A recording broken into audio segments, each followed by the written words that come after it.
नमस्कार, Byju's exam prep IAS Hindi में आप सभी का स्वागत है। और आज हम आज के प्रमुख समाचारों पर आधारित कुछ प्रश्नों पर चर्चा करने वाले हैं। तो आइए शुरू करते हैं आज का डेली क्विज। तो देख लेते हैं आज के प्रश्नों को। और यहाँ पर जो पहला प्रश्न है कि निम्नलिखित कथनों पर विचार करें।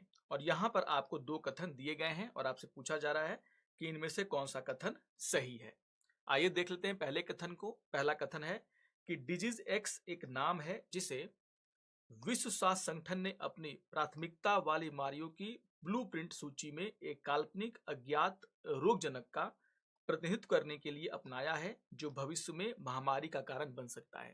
तो ये कथन पूरी तरीके से सही है, आपको ध्यान में रखना है। इससे जुड़ा हुआ एक न्यूज आज के इससे जुड़ा न्यूज जो है जो इकोनॉमिक टाइम्स में आया है। और इसमें भी ये कहा गया है कि Serum Institute join CEPI network for vaccine against unknown pathogen disease X. ये जो अननोन पैथोजोन्स हैं जो कि भविष्य में एक गंभीर बीमारी पैदा कर सकते हैं, उन्हीं को जो है नाम दिया गया है किसका, डिजीज एक्स का। तो इसके आधार पर अगर देखा जाए तो यहाँ पर जो पहला कथन है वो सही है, यानी कि पहला कथन सही है। आइए देख लेते हैं दूसरे कथन को। दूसरा कथन क्या है कि विश्व स्वास्थ्य सभा यानी कि WHO की निर्णय लेने वाली संस्था है जिसमें WHO के सभी सदस्य देशों के प्रतिनिधिमंडल शामिल होते हैं। तो बिल्कुल सही है ये। WHO में वो संस्था जो निर्णय लेती है उसे हम लोग कहते हैं विश्व स्वास्थ्य सभा। और इसमें जो है WHO के जितने भी मेंबर होते हैं उनके प्रतिनिधि क्या करते हैं, शामिल होते हैं। यानी कि यहाँ पर दूसरा कथन भी सही है और इसीलिए क्वेश्चन नंबर 1 का आंसर होगा आपका ऑप्शन नंबर सी। यहाँ पर दोनों के दोनों कथन सही हैं। तो काफी इंपॉर्टेंट क्वेश्चन, इसको आप लोग जरूर रिवाइज करेंगे। आइए अब क्वेश्चन नंबर 2 पर चर्चा कर लेते हैं। क्वेश्चन नंबर 2 है निम्नलिखित कथनों पर विचार करें। और यहाँ पर आपको 3 कथन दिया गया है और पूछा जा रहा है निम्नलिखित में से इनमें से कौन सा कथन क्या है, सही है। पहला कथन क्या है कि दार्जिलिंग चाय भौगोलिक संकेत यानी कि GI टैग पाने वाला पहला भारतीय उत्पाद था। बिल्कुल सही बात है। यहाँ पर आपको ध्यान में रखना है जब हम बात करते हैं GI टैग्स की, तो याद रखिएगा कि जो 2004-5 में देखिए 2003 में जो भौगोलिक संकेतक पंजीकरण एवं संरक्षण अधिनियम 1999 है उसको जो है अधिनियमित किया गया था। और उसके बाद जो है आप देखोगे कि 2004 में ही जो दार्जिलिंग चाय है उसको GI टैग मिल गया था। यानी कि ये पहला प्रोडक्ट है जिसे GI टैग दिया गया। यानी कि यहाँ पर अगर देखा जाए तो जो स्टेटमेंट 1 है वो क्या है, सही है। आइए देख लेते हैं दूसरे स्टेटमेंट को। दूसरा स्टेटमेंट क्या है कि लांजिया सौरा पेंटिंग उत्तर प्रदेश की दीवार भित्ति कला की एक अनूठी शैली है। तो किसकी बात की जा रही है, लांजिया सौरा पेंटिंग की। अगर हम इस पेंटिंग की बात करें, इसको हम बोल रहे हैं लांजिया सौरा पेंटिंग, तो आपको ध्यान में रखना है कि जो लांजिया सौरा पेंटिंग है वो जो है उड़ीसा के जो सौरा आदिवासी हैं, उड़ीसा के जो सौरा आदिवासी हैं वे जो अपने घर हैं जो कि मिट्टी के बने होते हैं उनकी दीवारों पर एक खास प्रकार की पेंटिंग करते हैं जिसको नाम क्या दिया गया है, लांजिया सौरा पेंटिंग। तो याद रखना है कि ये उत्तर प्रदेश नहीं बल्कि उड़ीसा में जो सौरा आदिवासी हैं उनके द्वारा जो है अपने घरों पर पेंटिंग के रूप में यूज किया जाता है। यानी कि यहाँ पर आप देखोगे तो जो दूसरा कथन है वो क्या हो जाता है आपका, गलत। आइए देख लेते हैं तीसरे कथन को। तीसरा कथन है GI टैग प्राप्त लोकप्रिय कला तारकसी ओडिशा राज्य से संबंधित है। अब यहाँ पर बात हो रही है एक कला की जिसको बोलते हैं तारकसी। याद रखिएगा कि ये जो कला है तारकसी मैनपुरी तारकसी के नाम से क्या है, विख्यात है। और आप सभी जानते हैं कि मैनपुरी कहाँ पर है, तो उत्तर प्रदेश में। और याद रखिएगा कि ये जो है लकड़ी पर जो है पीतल के तारों से यहाँ पर कलाकारी की जाती है। यानी कि यहाँ पर भी अगर आप देखें तो जो तीसरा कथन है वो क्या हो जाता है, गलत हो जाता है, क्योंकि यहाँ पर उड़ीसा राज्य लिखा हुआ है। ये किससे संबंधित है, उत्तर प्रदेश से। यानी कि दो कथन तो गलत हो गए हैं, एक कथन सही है। इसीलिए क्वेश्चन नंबर 2 का आंसर क्या होगा आपका, ऑप्शन नंबर ए। यहाँ पर पहला कथन क्या है, सही है। इससे जुड़ा हुआ जो न्यूज है वो इकोनॉमिक टाइम्स में आया है जिसमें कि उड़ीसा में जो जिन प्रोडक्ट्स को GI टैक्स मिला है उसको लेकर के बातें कही गई हैं। आइए आगे बढ़ते हैं, देख लेते हैं क्वेश्चन नंबर 3 को। और क्वेश्चन नंबर 3 क्या है निम्नलिखित कथनों पर विचार कीजिए और यहाँ पर आपको 3 कथन दिए गए हैं और पूछा जा रहा है कि इनमें से कौन सा कथन सही है। देख लेते हैं यहाँ पर पहला कथन क्या है कि हैबर प्रक्रिया, जिसे हैबर वॉश प्रक्रिया भी कहा जाता है, अमोनिया के उत्पादन के लिए एक लोकप्रिय औद्योगिक प्रक्रिया है। बिल्कुल सही है। याद रखिएगा कि अमोनिया का जो उत्पादन होता है उस जिस प्रोसेस से होता है उसको हम लोग बोलते हैं हैबर प्रोसेस, हैबर प्रक्रिया। तो पहला कथन तो यहाँ पर क्या है, सही है। तो पहला कथन सही है, यानी कि ऑप्शन नंबर सी तो यहाँ पर ऐसे ही क्या हो गया, एलिमिनेट हो गया। देख लेते हैं दूसरे कथन को। दूसरा कथन क्या है, जापान विश्व स्तर पर अमोनिया का सबसे बड़ा उत्पादक है। देखिए, जापान जो है विश्व स्तर पर अमोनिया का सबसे बड़ा उत्पादक नहीं है। ये इस न्यूज को देख करके भी आपको समझ में आ सकता है, क्योंकि यहाँ पर जापान ने जो है भारत की कंपनियों से क्या किया है, ये समझौता किया है कि वो जापान को क्या करेंगे, ग्रीन अमोनिया का जो है सप्लाई करेंगे। तो ये कथन जो है कि जापान विश्व का सबसे अमोनिया का सबसे बड़ा उत्पादक है, ये अपने आप में क्या है, गलत है। यानी कि दूसरा जो है गलत है, और इसीलिए अगर आप देखोगे तो यहाँ पर जो है जो बी ऑप्शन है वो भी क्या हो जाता है, यहाँ पर एलिमिनेट।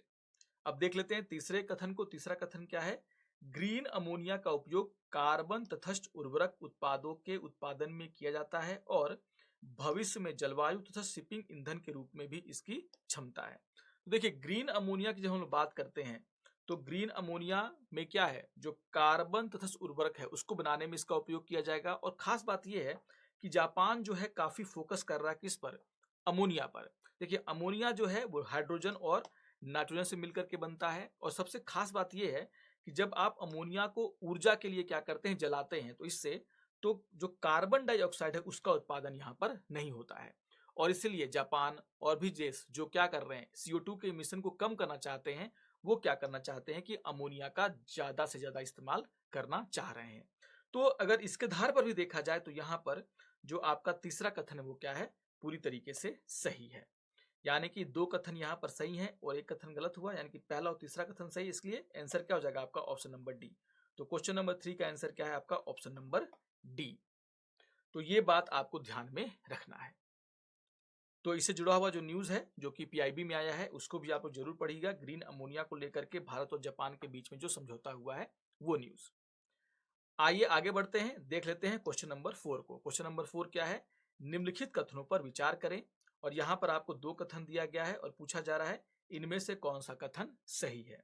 देख लेते हैं पहला कथन क्या है, यूथांड कप और कार्बिलोन कप लॉन टेनिस खेल से जुड़ा हुआ है। देखिए, लॉन टेनिस की बात हो रही है, यूथांड कप जो है वो लॉन टेनिस से जुड़ा हुआ है, लेकिन जो कार्बिलोन कप है वो टेबल टेनिस जुड़ा हुआ है। इसका मतलब यहाँ पर जो पहला कथन है क्या है, वो गलत है।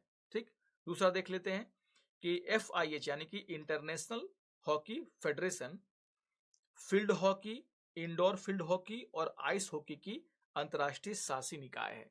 यहाँ पर आपको ध्यान में रखना है कि जो FIH है वो जो है फील्ड हॉकी और इंडोर फील्ड हॉकी जो होता है उसका क्या करता है, शासकीय निकाय है, लेकिन जो आइस हॉकी होता है उसका ये शासकीय निकाय नहीं है। इसका मतलब ये कथन भी क्या है आपका, गलत है। और यानी कि यहाँ पर दोनों कथन गलत हैं, इसलिए क्वेश्चन नंबर 4 का आंसर होगा आपका ऑप्शन नंबर डी, उपरोक्त में से कोई भी नहीं। तो थोड़ा सा इस तरह के क्वेश्चन भी पूछे जाते रहे हैं।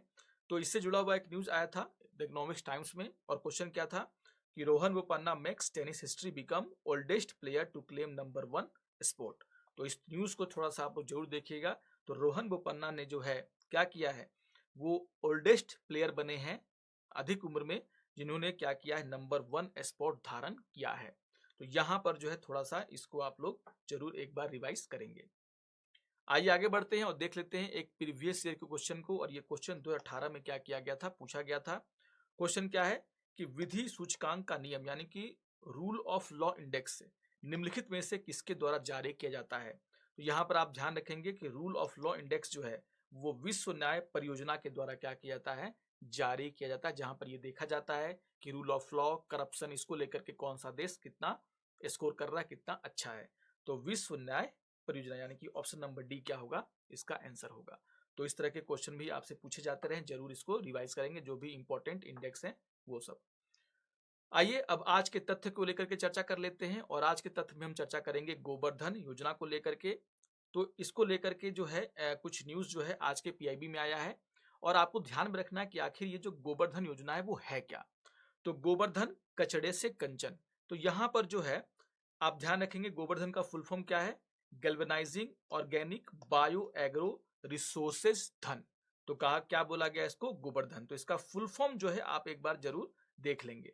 अब इसका जो मुख्य उद्देश्य वो क्या है, कि इसका मुख्य उद्देश्य क्या है कि जो हमारे गांव में, जो शहरों में जो मवेशियों के गोबर होते हैं, इसके अलावा जो कृषि अवशेष होते हैं, उनका जो है उपयोग करना कहाँ पर, बायोगैस के उत्पादन में। इसके अलावा ये कहा गया है कि किसी गोबर तो है ही, कृषि कचरा तो है ही, इसके अलावा ऐसे बायोडिग्रेडेबल जैविक जो कचड़े हैं, जो मतलब कि बायोलॉजिकली जिनको डिग्रेड किया जा सकता है, जिनको सड़ाया गलाया जा सकता है, उनका उपयोग किया जाएगा बायोगैस या फिर कंप्रेस्ड बायोगैस के उत्पादन के लिए, या फिर इसका उपयोग किया जाएगा जैविक खाद को बनाने के लिए।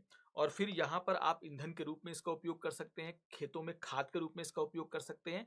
तो काफी महत्वाकांक्षी योजना है किसकी, ये भारत सरकार की। यहाँ पर आपको ध्यान में रखना है कि ये एक ऐसा दृष्टिकोण है जो कि चक्रीय अर्थव्यवस्था को क्या करता है, बढ़ावा देता है। तो जो गोबर होते हैं, मवेशियों के गोबर होते हैं, या फिर जो कृषि के कचड़े होते हैं, या फिर ऐसे कचड़े जिनको आप बायोडिग्रेड कर सकते हो, उसका इस्तेमाल करके बायोगैस का इस्तेमाल बनाना, या फिर क्या करना, जो जैविक खाद है उसमें इसको कन्वर्ट करना। इसके लिए जो है इस योजना को तैयार किया गया था। तो काफी इंपॉर्टेंट योजना है और इसके उद्देश्य को आपको क्या करना है, ध्यान में रखना है। तो आशा करता हूं कि आप सभी को आज का ये डेली क्विज पसंद आया होगा। सारे क्वेश्चन को एक बार आप लोग जरूर शॉर्ट तरीके से क्विक रिवीजन आप लोग जरूर कर लेंगे, क्योंकि ये कहीं ना कहीं आपके नॉलेज को और आपको आप किस तरीके से किसी क्वेश्चन को टैकल करते हैं उसकी क्षमता को क्या करता है, बढ़ाता है। तो मिलते हैं अगले सत्र में कुछ और क्वेश्चंस के साथ। तब तक के लिए नमस्कार और धन्यवाद।